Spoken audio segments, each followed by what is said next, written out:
¿Qué está detrás de un titular? O mejor dicho, ¿quién? ¿Quién me habla con un titular de Canal 13 o de Mega? ¿O en la portada del Mercurio o de La Tercera, del Desconcierto? ¿O en un titular del Periodista o un titular de Clever? ¿Quién pone el marco de lo que se habla y de quién habla? Los medios de comunicación no son neutrales y es bueno saberlo. Pronto, la suma de todos los medios.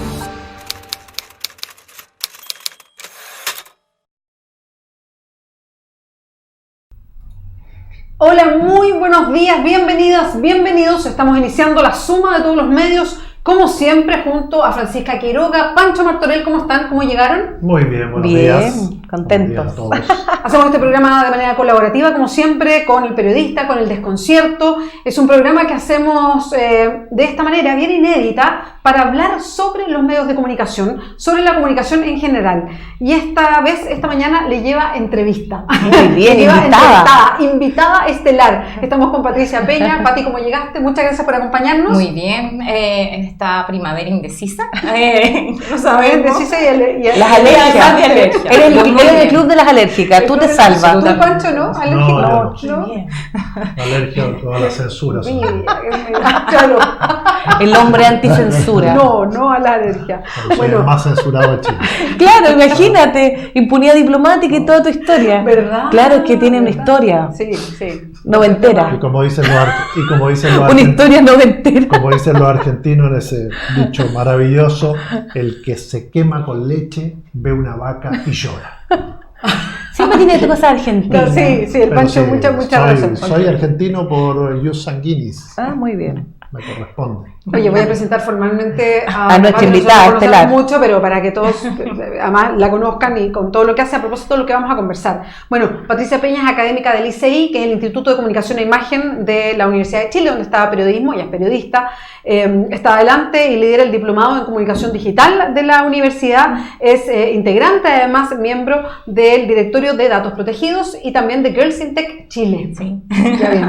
Todo bien. Sí. Sácate una organización. No, y eso que dije, algunas de las cosas nomás, porque la Pati dijo, ya, esto nomás, porque si no, esto había estado medio programa. Además revelarías todos los datos. Absolutamente. ¿no? Exactamente. Bueno, vamos a hablar con Patricia de un tema que es bien interesante, que tiene que ver con todos los datos nuestros que están repartidos en todas partes. Hay un documental muy interesante que está dando vuelta en Netflix y ya lo vamos a tocar seguramente mientras conversemos, que dicen que puede haber 5.000, 7.000, algunos hablan de más, datos que están repartidos de nosotros y que nosotras mismas ponemos en la red. ¿Cuántas veces, a mí me pasa, yo tengo que reconocer, a mí me dicen, ¿cuál es su root? Y yo lo doy de inmediato. Así como nunca me he cuestionado el dar o no el root. Y así sucesivamente, ya se imaginarán, ¿no? Lleno todas las encuestas, en fin. De hecho, ahora está saliendo tu root abajo. Su root, ¿te acuerdas del chiste? Su root, ¿quién es su root? Porque vas al supermercado, en cualquier parte, su root. ¿Quién es su root? Porque siempre te piden el root para todo en este país. Yo quiero partir como por el concepto más básico, porque lo escuchamos harto y de repente nos confundimos un poquito, o nos podemos confundir. Cuando hablamos de Big Data, y por eso Pati nos acompaña, porque es una de las especialistas en Chile en este tema, y para adentrarnos a lo que pasa en la web, en Internet, cómo nos relacionamos con la red, y cómo a lo mejor también nos protegemos o estamos alertas de alguna manera. ¿Qué entendemos por Big Data, Pati? Bueno, hay que decir que el concepto se pone de moda, voy a ponerlo así, en los debates y en las conversaciones, muy traído desde el mundo de los negocios, desde el mundo privado, muy relacionado con lo que es la llegada de software o programas, en el fondo, que hacen que los negocios sean más inteligentes. Han escuchado el concepto Business Intelligence, ¿no? Y un poco entender que efectivamente un gran momento que estamos viviendo es que tú puedes desarrollar plataformas que van capturando datos de tus interacciones con las pantallas, de las interacciones que tú tienes en estas plataformas, donde tú interactúas desde buscar una película, como ocurre con Netflix, hasta hacer una compra, como en Amazon, y que efectivamente atrás la plataforma va a recopilar mucha información tuya en esa interacción, que va desde tu nombre, tus datos de dirección, el dato de tu tarjeta de crédito. Entonces, Big Data en realidad, en el mundo de la ciencia de datos, se refiere a un gran volumen de datos que está dando vueltas sobre alguien, sobre alguna situación, sobre datos, ¿no? Que puede ser incluso vamos a decirlo, como numérico, como también más cualitativo, que tiene que ver más con ciertas situaciones que no solamente se refieren a un dato estadístico, ¿vale?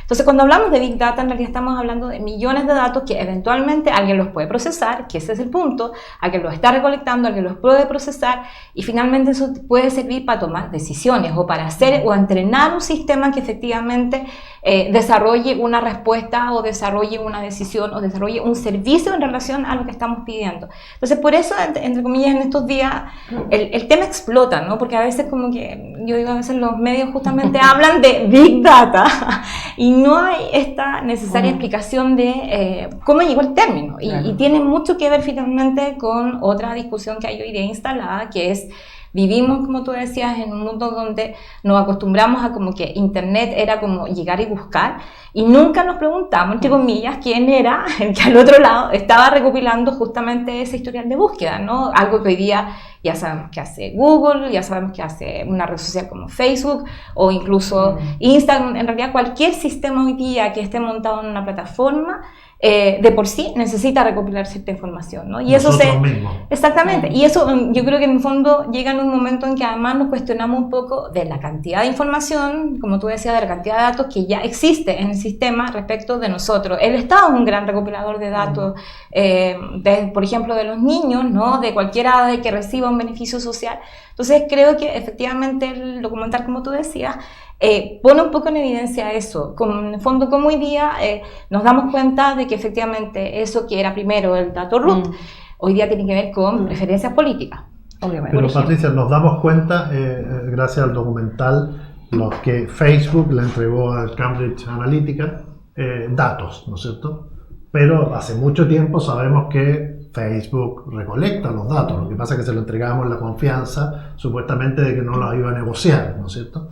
Pero también, en el fondo, todos estamos recogiendo datos. Por ejemplo, si usted se mete, ahora puede hacerlo, www.elperiodista.cl, a mí me van a entregar un montón de datos también.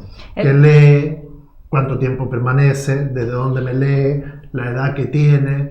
¿El soporte? ¿O desde qué? Si lo está haciendo en un teléfono, de un notebook, o lo está viendo por el Smart TV.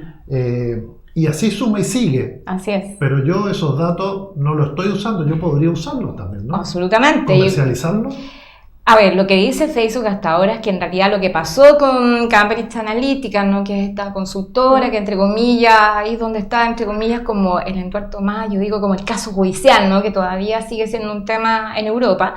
Que es entender que finalmente no es que Facebook haya entregado, sino que dejó pasar a un tercero que en el fondo va y a través de esta como aplicación de juego empieza a capturar datos del perfil de ciertos tipos de usuarios que estaban interesados, que eran básicamente los votantes en el caso del Brexit, ¿no?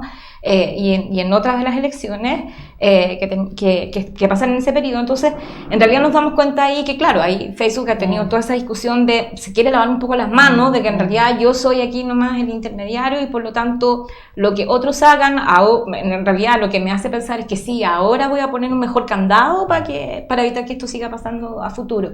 Pero yo creo que en realidad lo que tú mencionas es exactamente eso, o sea, de alguna manera en todos estos casi 20 años que he tenido un desarrollo más potente de lo que van a ser los medios digitales, las plataformas de redes sociales, pasamos de un momento de ingenuidad de creer en realidad yo estoy usando eso y no, digamos, esta plataforma para decir qué pienso, para subir las fotografías, etcétera. Y en realidad se nos pasó un detalle, porque además tiene que ver con que yo siento que en el diseño está hecho a propósito, ¿no? Que es, nunca leímos la política de uso, nunca leímos los términos y condiciones de uso. Y en realidad plataformas como Facebook, Twitter o Instagram tienen unas reglas que ellos llaman de las comunidades, porque en realidad están definidas por estas empresas, porque hay que decir, Facebook, Google, Instagram, no son fundaciones, no son ONG, son empresas, ¿no? O sea, lucran, ¿no? Qué bueno como lo sí, directamente, porque uno no tiene eso en la cabeza cuando entra, efectivamente. Yo creo que ahí hay un punto importante también como de lo que empieza a develarse con el sistema. Ahora, cuando tú dices, claro, efectivamente, por ejemplo, cuando Google entrega una herramienta, que es lo que tú mencionabas como las analíticas, que finalmente es lo que me permite a mí, si tengo un sitio web, entender quiénes entran.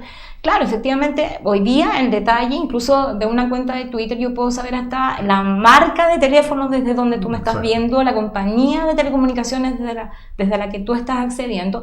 Entonces, en realidad tiene mucho que ver con un tema ético que también explota, yo creo, de golpe absolutamente, y es ¿qué vas a hacer con esa información? ¿Qué vas a hacer con ese dato? ¿Cómo me vas a transparentar en el fondo que finalmente eso lo vas a dejar para ti y no lo vas a compartir con un tercero que es una marca que en el fondo va a quedar en una lista donde yo no quiero estar para que me mande publicidad o me mande servicio? Y yo creo que, por ejemplo, eso lo recoge muy bien lo que hizo Europa con el GDPR, que es el nuevo Reglamento General de Protección de Datos, que, por ejemplo, si se han fijado y entran a un sitio web europeo de cualquier tipo, hoy día están obligados a decirte, nosotros usamos unos programas que son las cookies, las galletitas, y eso nos permite, o sea, sirven para esto. Entonces tú tienes la libertad de decir, acepto que, entre comillas, me rastrees como yo estoy navegando ese sitio web, o en realidad no me interesa. Hay un ejercicio, es una advertencia. Entonces yo siento que en realidad el debate que ahí de nuevo nos abre es esto, cómo vamos acomodando un sistema que necesariamente necesita recopilar datos respecto, porque es como el rating, ¿no? Finalmente las métricas para un medio que te da el fondo Google Analytics es lo que antes era el rating. Solamente que ahora ese dato es mucho más, entre comillas, invasivo. Pero mira, hacemos referencia a este documental, se llama Nada es privado, por si alguien lo quiere mirar. Uno de verdad queda un poquito como con los pelos de punta después, y quiero partir como recordando un ejemplo, y de ahí la pregunta. Parte con un profesor que hace todo este seguimiento, como una versión de Patricia Peña, pero en otra parte del mundo, más o menos lo mismo. Entonces, él se sienta con su clase y les hace una pregunta, y les dice, ¿cuántos de ustedes están hablando de un tema con su celular al frente, así como lo tenemos acá, y después le aparece una publicidad sobre lo que están hablando? Y la mayoría levanta la mano. Como yo creo que si lo hiciéramos acá, todos levantaríamos la mano. Entonces dice, ¿cuántos creen que el celular los está escuchando? Y una buena parte levanta la mano. Entonces lo que dice, lo que pasa es que las redes saben demasiado de ustedes, por eso es que les salen esos avisos. Y básicamente, gente que conoce la creación de Internet y sobre todo del fenómeno de las redes sociales, la idea era que hay formas, la idea era entrar un poco al comportamiento de las personas humanas, porque la idea es que cada vez más tiempo permanezcamos dentro de las redes. Entonces que esto no es casualidad, cuánto tiempo estamos, qué es lo que hacemos, son impulsos que nos van estimulando a hacer ciertas cosas y que esta libertad total de Internet no es tan libre.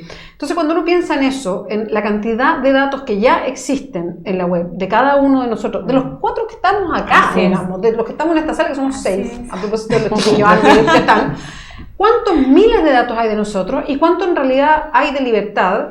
Y si hay, y yo lo que quiero preguntar es cuánta vuelta atrás hay hoy día. O sea, ¿en qué punto de límite estamos como para decir, mira, de ahora en adelante me voy a preocupar de las cookies, que yo nunca me había preocupado hasta que lo vi mencionado en alguna conversación como esta y dije, voy a leer un poquito más? O de decir, no voy a llegar y decir, sí, acepto todas las condiciones como lo hacía siempre. Sí. Entonces, ¿en qué punto estamos? Yo creo que estamos justo como en el punto de, o avanzamos hacia este como... para muchos esta idea como pesimista de que efectivamente no hay vuelta atrás.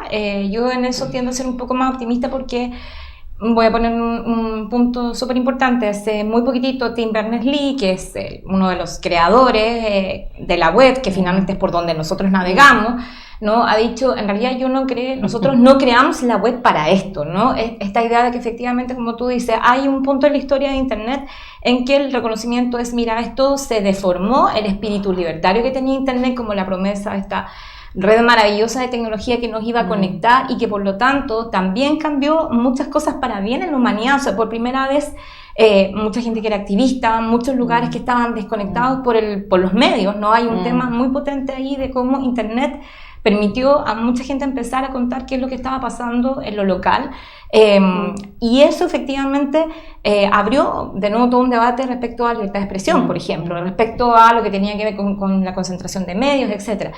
Sin embargo, el punto de inflexión está cuando nos damos cuenta de que los gigantes de Internet, como se llama hoy día, es decir, Google, Facebook, que además, entre comillas, hay que recordar, Facebook es dueña de Instagram, de WhatsApp, Y hoy día está incursionando en otras áreas del negocio que tienen que ver con dispositivos, por ejemplo, dispositivos de realidad virtual. Google en realidad no es un motor de búsqueda nomás, Google es una tremenda empresa, en realidad arriba hasta Alphabet, que es como su giro comercial, que va, por supuesto, es dueña de YouTube, pero en realidad tiene hoy día negocios en una amplia variedad. Entonces, creo que el debate hoy día que se está abriendo y donde es muy necesario que los medios y los periodistas estén siguiendo esta discusión, tiene que ver con cómo cambiamos esas reglas del juego. Como decía Tim Berners-Lee, él hacía una invitación el año pasado, decía, necesitamos otro contrato en la web, necesitamos revisar, entre comillas, dónde están los límites. Y claro, como tú decías, uno puede tener una visión muy apocalíptica en el sentido de que finalmente estos gigantes de Silicon Valley no tienen, entre comillas, límites en esta mirada no ética respecto de la situación, y por eso es que hoy día, de nuevo, tenemos un Facebook que está siendo llamado a declarar, ¿no? Desde Irlanda, Inglaterra, a un Zuckerberg que ha pasado por el Congreso de Estados Unidos, etc. Entonces creo que ahora viene una etapa en donde efectivamente hay que tomar un rol más activo como ciudadanos, a dejarnos de ver solo como usuarios y usuarias de la tecnología. Yo creo que hay un rol súper importante también de los periodistas y de las periodistas que cubren estos temas, de hacer preguntas incómodas. O sea, no estamos cuestionando respecto efectivamente a la responsabilidad que tienen estas empresas en lo que pueda pasar en el futuro. Creo que a nivel regional también nos falta mucho debatir de cómo también, no necesariamente a través de leyes, vamos a resolver el tema. Por ejemplo, Eugeni Morozov, que es uno de los filósofos que más ha aportado, yo creo, con una mirada súper necesaria, es súper certero y directo en decir, mira, esto es un tema ético y necesitamos que ahora, como nunca, la gente en la ciencia de datos, la gente que está innovando, la gente que está en los emprendimientos, tenga esta mirada ética de cómo generar otra manera de desarrollar tecnología. Y creo que ahí, en el fondo, es donde estamos como en el momento de decir, o esto se convierte en una pesadilla y finalmente nos damos vuelta en eso, porque tiene mucho que ver, como tú decías, Beatriz, que es, claro, efectivamente la cantidad de datos que hay con nosotros, la pregunta de nuevo sigue siendo, ¿para qué vas a querer? O para hacer un perfil mío respecto de mí como futuro votante, ¿no?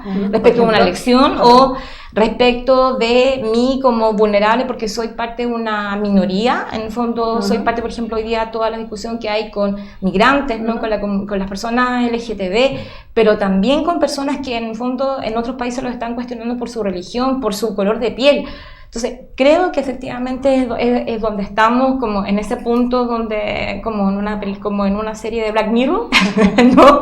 Estamos a punto de avanzar hacia algo quizás muy, entre comillas, muy orwelliano, esta idea de un 1984 donde todo te controla, entre comillas, donde estamos siendo permanentemente vigilados, o tenemos la oportunidad de, entre comillas, liderar. Sí, solo un punto, porque han hablado mucho, todo estoy ahí tomando nota, pero respecto a los gigantes de Internet, tú mencionas la concentración, la propiedad, o sea, esta idea de que iba a haber mayor libertad y pluralismo, pareciera que no es real con estos gigantes de Internet. Y ahí mi pregunta es, ¿cómo observamos eso en Chile y qué desafío tienen los medios digitales? Porque todos los medios dependemos, una buena parte, inclusive los grandes, han trasladado, son los mismos medios que se trasladaron al digital. Tampoco han crecido tantos medios nuevos en Chile en los últimos 5 años. Entonces, ¿cómo podríamos abordar una estrategia de fortalecimiento de los medios digitales y haciéndose cargo también que depende de un algoritmo, de que si depende, se cae Facebook, se va a caer el tráfico de tu medio?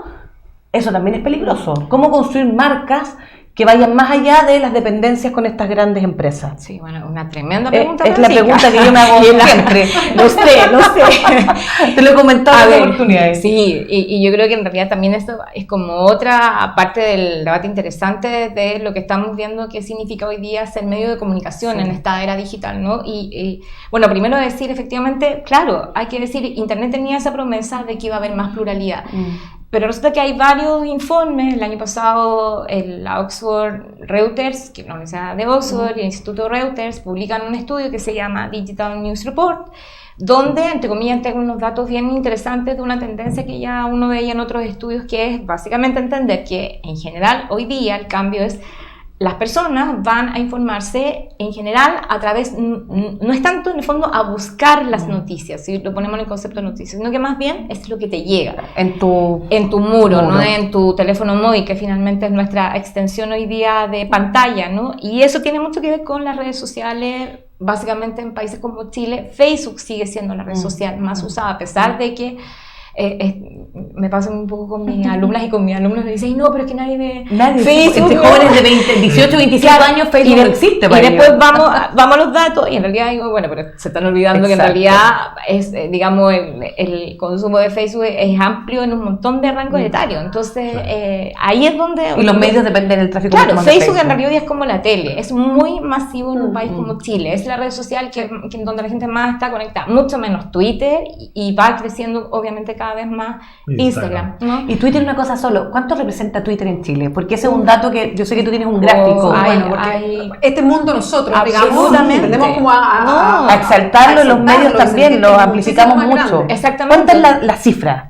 No debe pasar como del 1%, 2%. Pero además increíble. Ojo que hay mucha mentira y mucho engaño, porque tanto en Facebook como en Twitter y en Instagram, tú con pocas lucas, y lo han demostrado varios reportajes, experiencias, investigaciones, puedes tener miles y miles y miles y miles que a la hora no son fieles, no te siguen, no comparten y tampoco tienen que ver incluso con tus contenidos. Absolutamente. Pero han creado incluso influencers. Sí, los bots programados. Exacto. Vemos lo que está pasando en Twitter respecto a los bots. Es decir, cuando tú ves que el otro día veíamos que el reportaje que nosotros habíamos publicado, había tuiteros que tenían 0 seguidores. Me parece un huevito. Y 0. Los huevitos. Yo le digo los huevitos. Y 0 seguidos. Es decir, no existía el tipo. ¿No? Ni siquiera lo seguía, no sé, alguien de la familia. Su familia. Claro. Entonces, yo tengo varios de eso. Creo que eso es preocupante porque puedes crear una absolutamente realidad absolutamente ficticia. Es una realidad paralela. Exacto. Y yo creo que, bueno, ahí tomando lo que decía la Francisca, bueno, que sabemos que en realidad hoy día la gente se informa, en realidad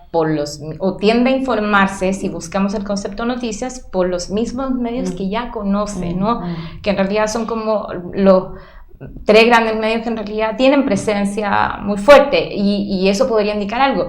Lo que decía Francisca, claro, ahí hay un desafío muy importante entonces para lo que nosotros llamamos los medios nativos digitales, es decir, medios que no han tenido una preexistencia antes, ¿no? Que en el fondo han nacido en esta idea de que hay que ir a apropiarse de Internet y si uno se puede efectivamente crear un proyecto editorial, un proyecto de medios, porque si no, entre comillas, uno podría decir, bueno, no tengo nada que hacer aquí, me voy y dejemos todo hasta aquí. Yo en eso sí soy súper, entre comillas, como insistente, porque además hago clases en una escuela de periodismo, de que creo que esta es una gran oportunidad para que las escuelas de periodismo, las escuelas de comunicación empiezan a formar en habilidades de emprendimiento. Y cuando digo emprendimiento no tiene que ver solo la lógica de negocios, es entender cuáles son las oportunidades para entender un cambio súper importante que estamos teniendo hoy día, que es ya no necesitamos medios generalistas.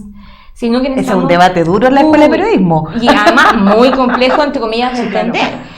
Todos ustedes se dirigen a comunidades distintas, ¿cierto? Que tienen que ver con también las formas en que hoy día las personas necesitan acceder a cierta información para tomar decisiones o porque están interesadas en esos temas. Entonces creo que ahí es donde se nos abre también un desafío súper importante de entender esta lógica, entendiendo que por ahora, sí, es terrible, las reglas del juego las siguen poniendo las plataformas grandes, o sea, por ejemplo, para un medio digital hoy día es terrible si no te encuentra Google, ¿no? Y eso tiene que ver con que tu sitio esté bien posicionado, que tenga el tema hay que trabajar las marcas y el SEO. Y las marcas, que ahí va Francisca, creo que esa es la gran oportunidad, ¿no? De empezar a entender también cómo los medios no solamente es la marca, sino que es una marca asociada con una comunidad de personas. Y con un contenido que responde a esas comunidades. Hay otro dato súper interesante que salió en una conferencia el año pasado con esta discusión de qué tanto poner o gastar en las redes sociales, ¿no? Porque estaba este discurso de pago o no pago una campaña para que la gente me encuentre. Y la verdad es que las estadísticas ahí compartió el año pasado en una web summit en Portugal que se hace todos los años de la industria web justamente, una empresa que se llama Moz, y que muy interesante ver cómo por lo menos la tendencia en Estados Unidos es que aquellos medios o aquellos sitios de medios que trabajan muy bien lo de la marca, la comunidad, empiezan a tener en los últimos 2 años un aumento de la gente que llega a buscarlos directamente. Y depende mucho menos del tráfico que te mandan las redes sociales. Y otro dato interesante que aparecía ahí es que aquellos medios que en el fondo han hecho un trabajo sostenido de tener bien a sus redes sociales, de no preocuparte solo de tener muchos seguidores, Exacto. sino que de conversar. Y que existe interacción en engagement, que es súper importante, el compromiso de las comunidades. Y que eso es orgánico, lo que se llama orgánico es el trabajo de que hay un equipo humano que está mirando esas comunidades y esa audiencia. Hay una recompensa, ¿vale? Sí. Entonces creo que ahí, entre comillas, también tiene que ver un poco con lo que hablábamos hace un rato, Beatriz. Yo creo que hoy día también muchas personas están entendiendo un poco cuál es el juego que juegan las plataformas. Estamos pasando de ese momento como de, sí, Facebook es buena onda porque me permite subir fotos, la ingenuidad, a entender que no, o sea, es que en realidad yo opto por no compartir todo o comparto ciertas cosas o incluso gente que está diciendo, me salgo de las redes sociales.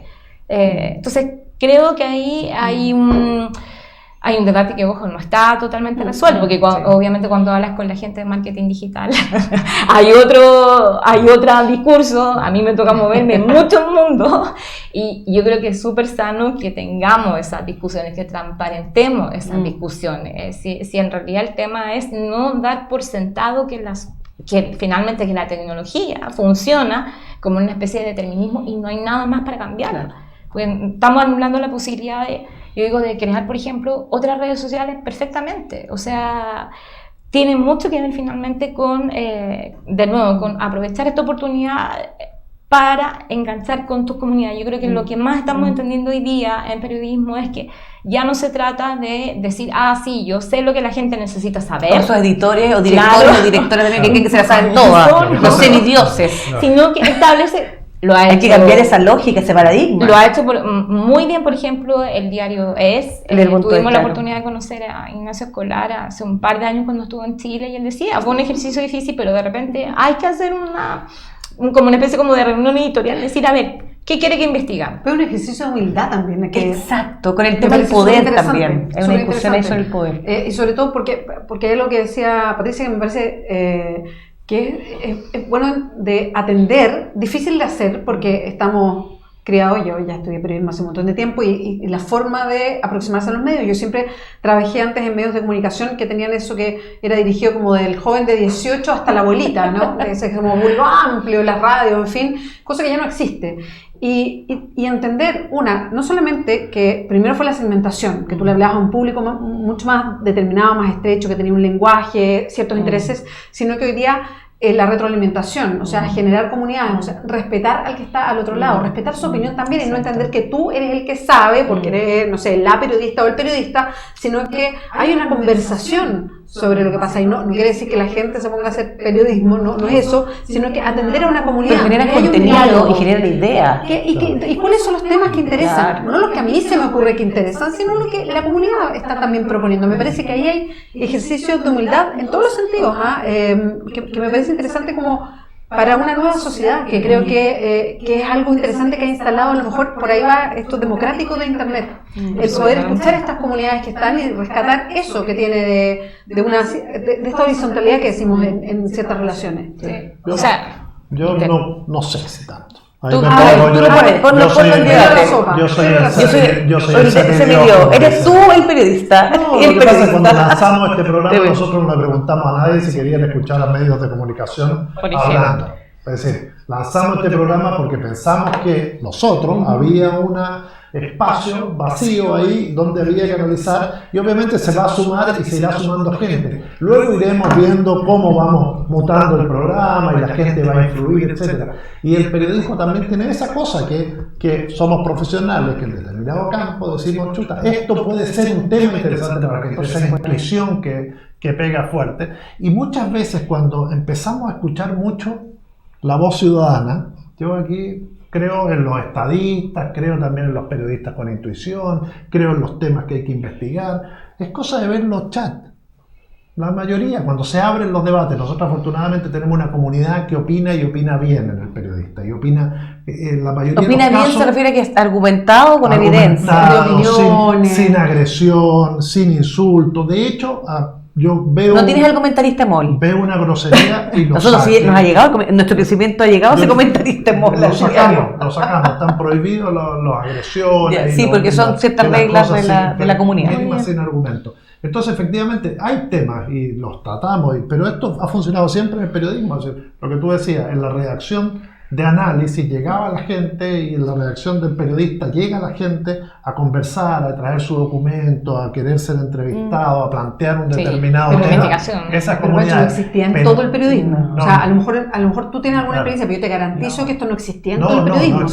No, había una relación. Lo que pasa es que quizás menos claro, si uno dice entrar a Canal 13 tal vez es muy difícil, pero tú, no sé, pues tenías el caso ¿se acuerdan? El Valenzuela, que va a la revista, me parece que es Cauce, donde de la Mónica González, y espera ahí en la redacción. Si vas a Canal 13 o a Canal 7, lo sacan la seguridad, digamos, pero se daba ese contacto muy... Pero en un contexto particular, de una revista que tenía un rol también en la dictadura. Pero lo mismo ocurre acá, pero creo que cuando son, como es tanta la ansia de comunicar de la gente que le da también demasiada importancia a determinados temas y de repente son uno que otro los que puede tomar. Por eso que yo sigo confiando mucho, efectivamente, en los informantes, en la gente que te conecta a través de las redes sociales, pero también en la intuición. Creo que es una mezcla, ni lo uno ni lo otro. A eso voy. Por lo tanto, comparto eso que es semidios. No, yo no creo que hay que ser semidios. Porque el medio de comunicación finalmente pone el foco, y esto aunque tú no lo quieras, pone el foco es que son cosas distintas de semidio a tener dirección. Los medios necesitan agenda, necesitan dirección, tener jerarquización de ciertos contenidos, y hay decisiones editoriales y responsables. Pero eso no significa de que no exista participación en la toma de decisiones, que no generes instancias. Yo creo que no son excluyentes entre sí. Cuando hay demasiado poder concentrado, creo que es un problema. Hoy en día la diversidad... Y cuando hay demasiado poder desconcentrado también es un problema. Pero que te vas al otro extremo, como que fue un asambleísmo.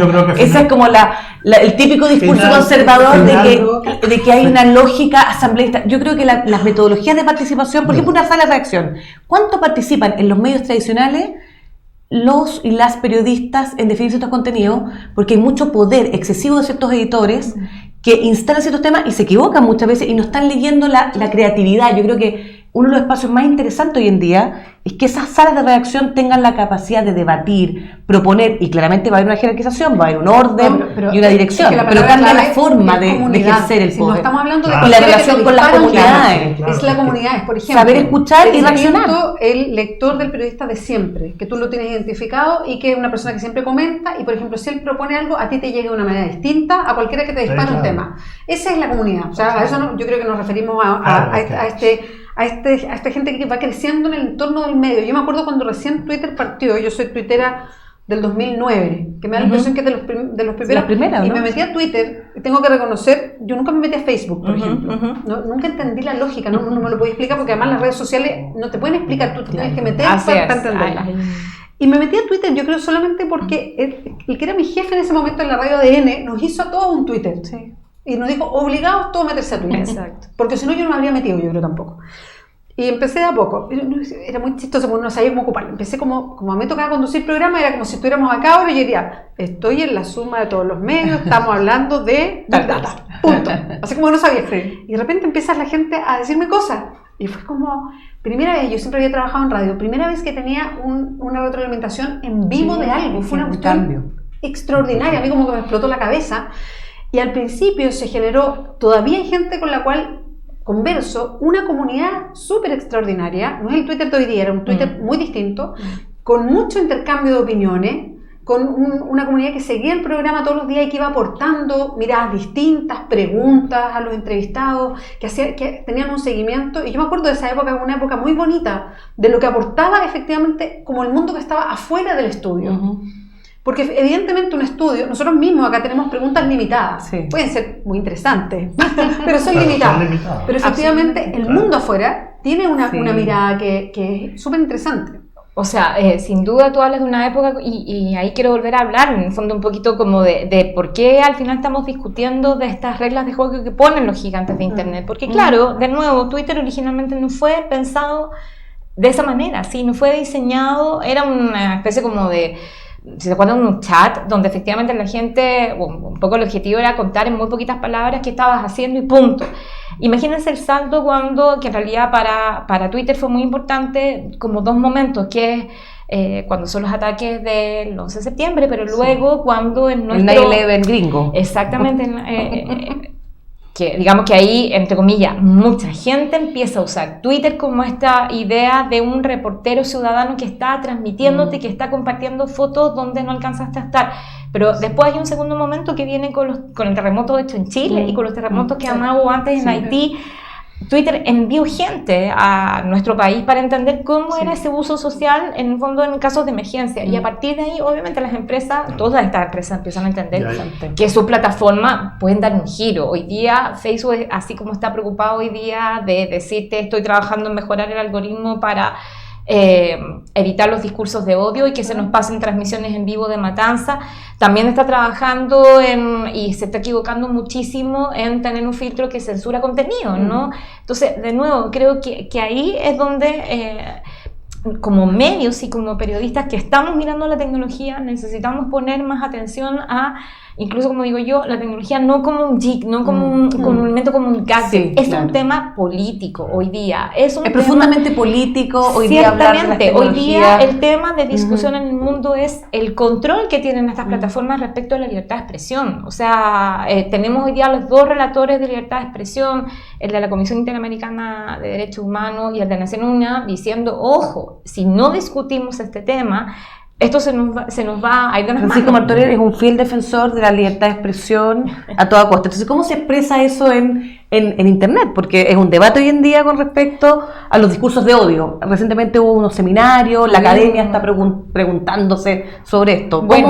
¿Cómo lo enfrentamos? Otro tema súper, digamos, como candente, que tiene mucho que ver de nuevo con cómo hemos entendido hasta ahora la libertad de expresión. Entonces hay una postura que dice, como me imagino que la que defiende Francisco, que no tenemos por qué meternos ahí, porque si no, entre comillas, vamos a estar entrampándonos todo el rato, pisándonos la cola de hasta dónde yo puedo limitar, entre comillas, que también los otros, que entre comillas no piensan como yo, que generan discursos de odio, que son como los enemigos. Pensemos en la discusión que tenemos hoy día en Chile con las convocatorias a las marchas, ¿no? En contra de la nueva ley de migración, pero que en realidad son un llamado específico en contra de los migrantes, o contra las feministas, contra las mujeres que son activistas LGTB. Tenemos hoy día una cantidad de tuiteros que están o en Instagram o en Facebook, ¿no? Constantemente acosando a mujeres que son y a compañeras, ¿no? que son caras visibles de ese movimiento.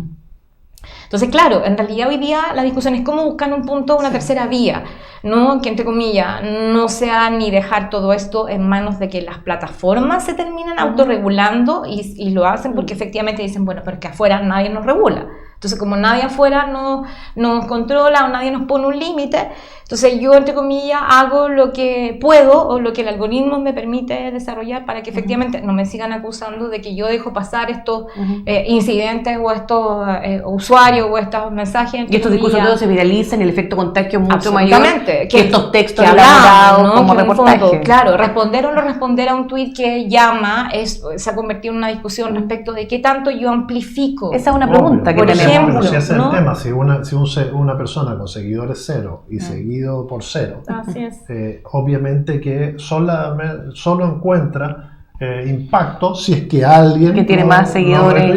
Por lo tanto, generar un tope a eso es imposible. Esto es como una situación en cascada. Y ahora, es impracticable. Y todas estas empresas además son transnacionales. Sí, claro. Entonces, enfrentarla con normativa, reglamentación, en fin, es mucho más complejo. Pero hay una cosa, yo creo que además, yo he visto a los grandes medios de comunicación chilenos hablando del Cambridge Analytica y responsabilizando a Facebook como si ellos no estuvieran hoy día haciendo traqueo. A mí me gustaría saber qué hacen con los datos aquellos medios de comunicación que tienen millones y millones y millones. Te lo puedo asegurar. Que las farmacias, que las grandes tiendas, que los retail las tienen en un sector y debe haber... Así como Cambridge Analytica cerró, quebró y uno dice, nos salvamos, se debe haber generaron 180.000, incluso ya chilenas, me imagino, que están comercializando o utilizando esos datos pensando... Están haciendo asesorías políticas hoy en día. Ofreciendo asesoría política el negocio la próxima hoy en día. Elección, o sea, el marketing político absolutamente importante. Y además son empresas que se ofrecen puestos más rentables que en la academia, que en todas partes. Entonces, que absolutamente. el Los que caso, tenemos además, del principio gran estamos en otro hackeo lado. es justamente Eso es, un claro. periodista que dice, yo me metí en esto y se convirtió en la Melanie, ¿cómo se llama? No me acuerdo el apellido. Melanie no sé cuántito. Se mete en eso porque estaba en crisis, el papá había perdido y ella es una experta en el tema y se pone a trabajar en Cambridge Analytica, deja todos sus principios de lado, bueno, finalmente usos de se ese termina conocimiento. en la gran denunciante de todo el asunto. La gran filtradora, finalmente, del claro, caso. pero se Sí. fue por lucas, digamos, porque son grandes. Entonces a mí me gustaría saber cuántas lucas están ganando los grandes medios de comunicación, me refiero a los que tienen millones y millones de usuarios y que critican a Facebook y a Google. Y que están locos por el tráfico, o sea, que en No, Chile claro. la locura por el Sí. tráfico y tener esas métricas justamente tiene que ver con el tema de cómo operan las agencias y cómo opera el negocio detrás de la información. Si ya la lógica de vender a ciertos grupos o comunidades también se hace con la lógica de negocio, con la información. Entonces, Sí. ojo que ahí Sí, eso ya está pasando. Y me parece que ahí, de nuevo, la pregunta para debatir frente a nuevas políticas o estoy pensando en que hace muy poquitito y estamos esperando esta propuesta respecto a lo que va a ser esta idea de tener una estrategia nacional sobre inteligencia artificial, por ejemplo, para Chile. Que hay una urgencia también que se le ha puesto al Ejecutivo de cómo Chile no tiene una mirada sobre el tema. Entonces, también esos son espacios donde hay que ir a jugárselos, hay que ir a debatir, porque de nuevo se trata de el siguiente cambio, digamos, quizás más trascendental, yo digo, junto con toda la discusión sobre cómo nos va a afectar la crisis climática, que va a definir la sociedad y la democracia que queremos seguir viviendo los próximos años, no digo de los próximos 20 años, del futuro inmediato. Es ahora. Es ahora, exactamente, estamos tomando decisiones potentes que van a marcar y de nuevo creo que ahí es donde me gustaría como invitar a que en el fondo también cuando tomemos los temas de tecnología, de nuevo, insisto en esta mirada política, hay hoy día, creo que en algún momento conversábamos fuera, Beatriz también, hay una salida, hay mucho entusiasmo, por ejemplo, hoy día desde la mirada y desde el movimiento feminista en entender, por ejemplo, cómo podemos crear, podemos pensar en una infraestructura tecnológica feminista. Y hay quienes ya están hoy día trabajando aquí en nuestro continente y en Europa y en el norte y en el gran sur global, en India, pensando, bueno, o sea, si nos queremos, nos salimos de Twitter y tenemos otras redes sociales. Existe hoy día tecnología que podemos usar y que en realidad tiene mucho que ver con cómo nos educamos en esto. Si no quiero ser traqueado por Google, entonces usa Mozilla Firefox. Si de verdad, por ejemplo, soy periodista y no quiero comprometer a mi fuente, no me contactes por WhatsApp, contáctame por un sistema de mensajería que realmente sea encriptado y que sea seguro como Signal. Entonces también creo que ahí hay un gran desafío de educarnos un poco más. Y conocer esas alternativas. Hay un tema Empezamos a perder gente por tu culpa. Dios mío. Mira cómo está cayendo. Está cayendo, Francisco, soy yo la culpable. Me salgo de Facebook, me salgo de No, YouTube. claro. No se salga. No, usted está ahí, no estoy diciendo que te hasta sacaste que en Facebook. tengamos otra plataforma donde podamos transmitir. Lo importante es que no es demonizar, sin satanizar, sino tener información y tomar decisiones. Y yo creo que ahí estamos al debe con la ley de protección de datos, que en Chile es una cosa que duerme y no se ha avanzado. O sea, está en discusión, no tenemos muchas más noticias respecto de cómo va su tramitación, ha tenido mucho lobby, se supone que es una ley que va a actualizar en todos estos temas y que nos va a dar más herramientas, pero además hay leyes como la del delito informático, que por ahí, ojo, está algo diciendo respecto de retención de datos y de metadatos de los teléfonos móviles, etc. Además, el escándalo, ¿se acuerdan la ley de ICOM y Sí. todo este tema? Absolutamente. Porque estaba la información de morosos y deudores y todo ese cuento.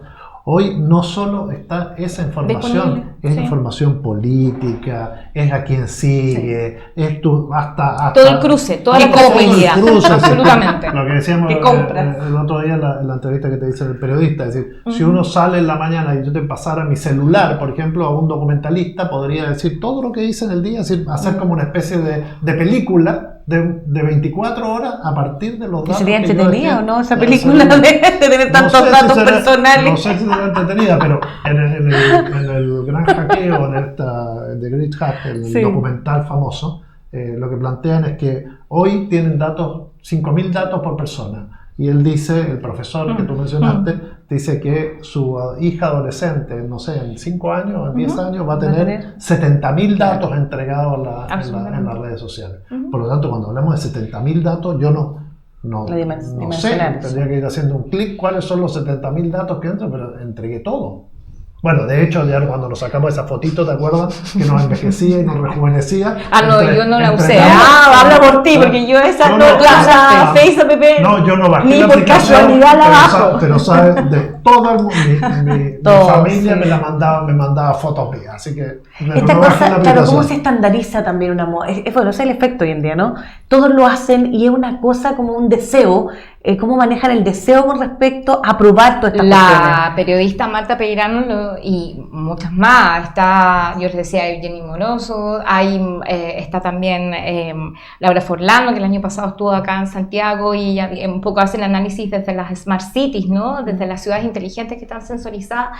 La Mercedes Bunz, que es otra filósofa que ha escrito sobre este tema, le llaman en el fondo, como vivimos en un mundo donde lo que se capitaliza son las emociones.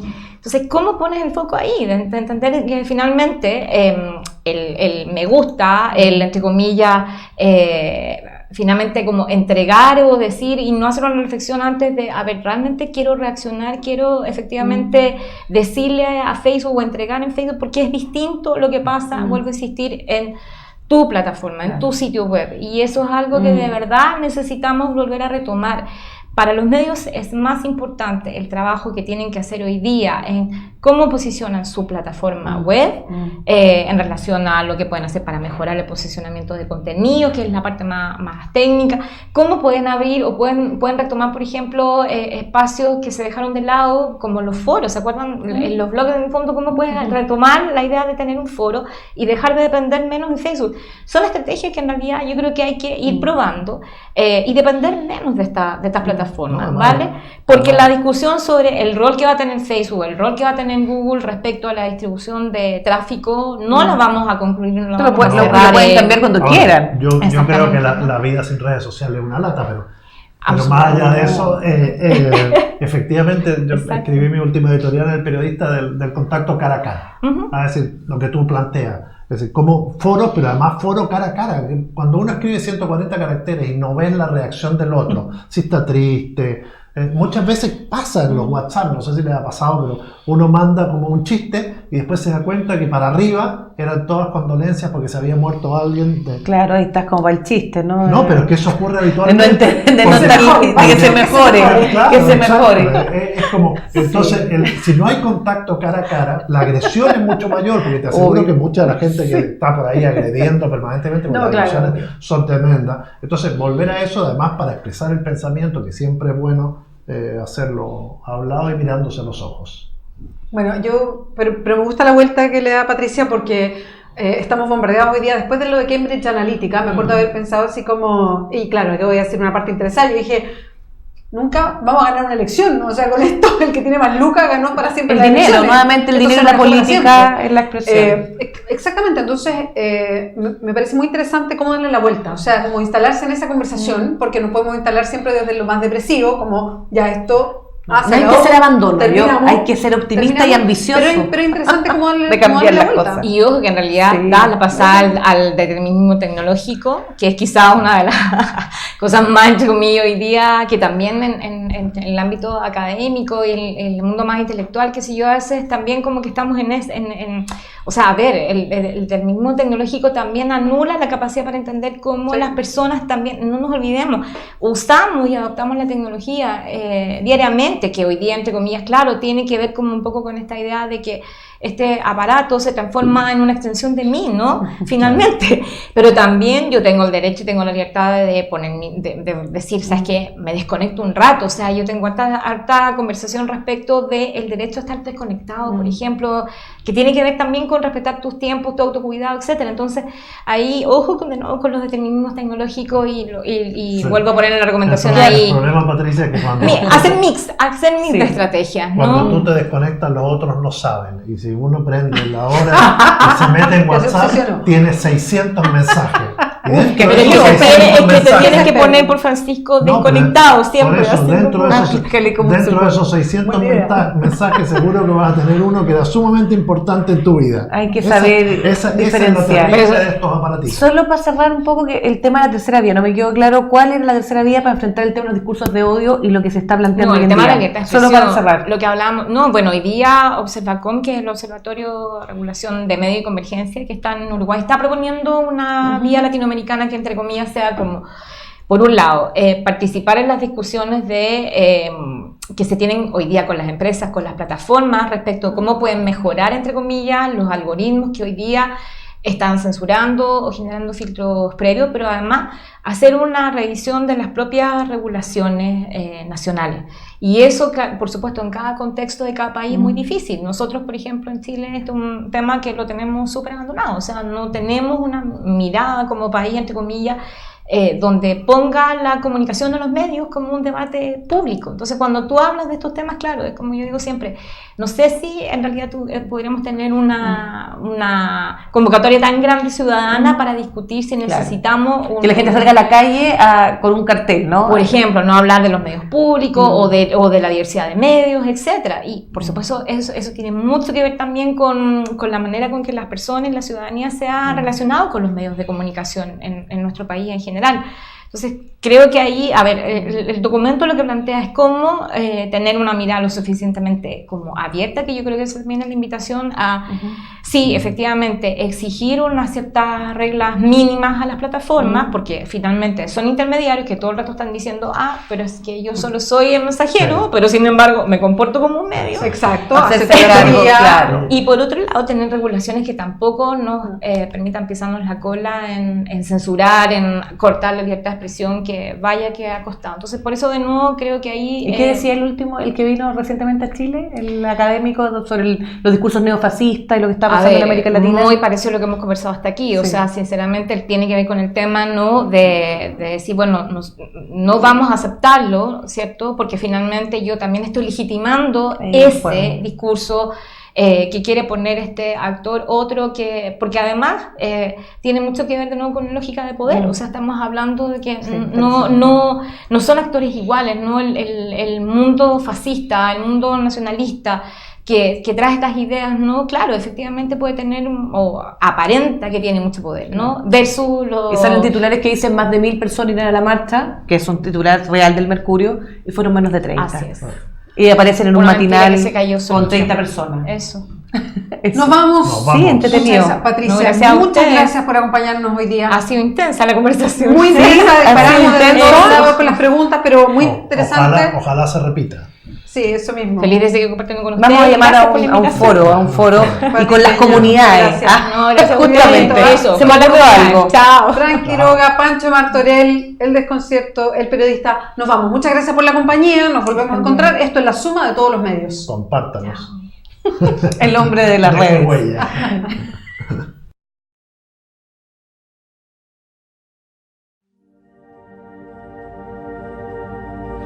¿Qué está detrás de un titular? O mejor dicho, ¿quién? ¿Quién me habla con un titular de Canal 13 o de Mega? ¿O en la portada del Mercurio o de La Tercera? ¿Del Desconcierto? ¿O en un titular del Periodista? ¿O un titular de Clever? ¿Quién pone el marco de lo que se habla y de quién habla? Los medios de comunicación no son neutrales, y es bueno saberlo. Pronto, la suma de todos los medios.